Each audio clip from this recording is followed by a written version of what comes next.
Shaman's fire. The Shaman's fire is done when you're using a heat-safe container, such as we have here, and a heat-safe heat pad under your container to protect any surfaces from getting hot. The purpose of the Shaman's fire is to clear and to cleanse properties, homes, the different things that you do. You may need to do a property cleanse. You may need to do a home cleanse, that type of thing. What we're going to do is I'm going to show you how to do this Shaman's fire. You're going to want something such as Dead Sea salt, or any type of salt that can be of benefit for doing this cleanse. Because salt is a cleanser. It is a crystal that is, when you're using it for the Shaman's fire, it breaks open and it's kind of like sending out that ionizing type of cleansing into the air and into the atmosphere around you.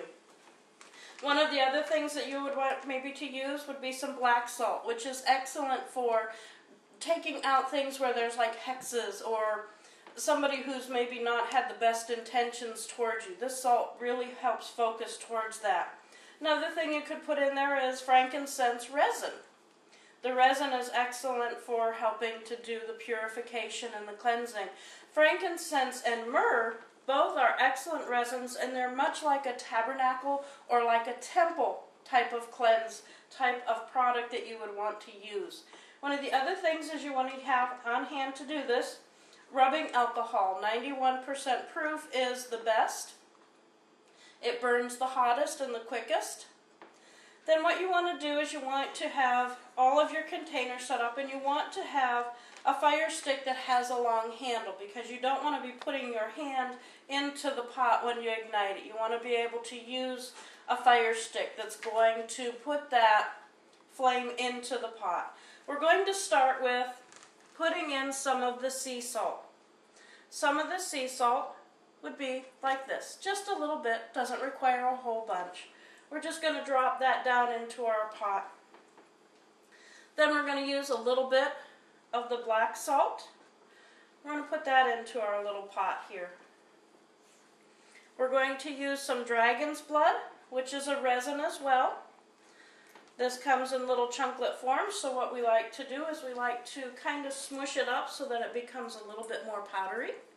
Same thing with the frankincense. It's a little bit of a chunky resin, so we're going to break that up a little bit and put that in our pot as well. You'll notice that we have just this nice little pile of salts and the resins within our pot.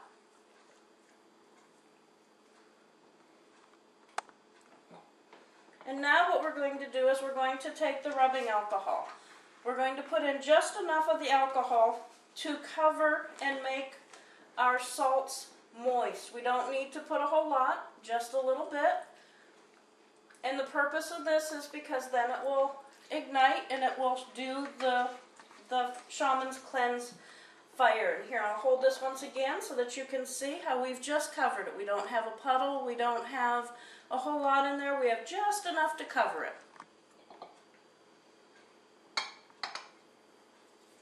And once again, I said you want to have a fire stick to use. We're going to ignite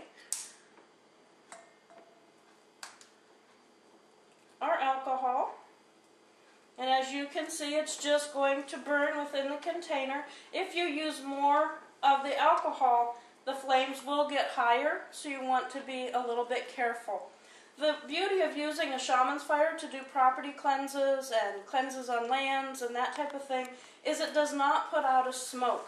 It does not put out anything that's going to be a smell which could become offensive, especially if you're in an apartment building where, say, you have really sensitive smoke detectors, or an office building where you want to clear some of the negative energy and some of the negative vibrations out of your workspace and out of your work areas. By doing a Shaman's fire, there's no smell, there's no offensive odors, and as long as you keep your alcohol limited in the quantity that you put in your pot, you can see that it doesn't burn very high at all, and it's not very warm either. So it's just a nice releasement of the ionization that comes through the salts. And you just simply allow the pot to burn out, allow the rubbing alcohol and the salts and the items that you've placed in your pot to just go out, and when they're extinguished and it's done, what you're going to do after the pot cools down is you're going to take it and you're going to either flush away what is in the pot or go ahead and put it down into some form of water so that it can be purified and cleansed and made fresh and new.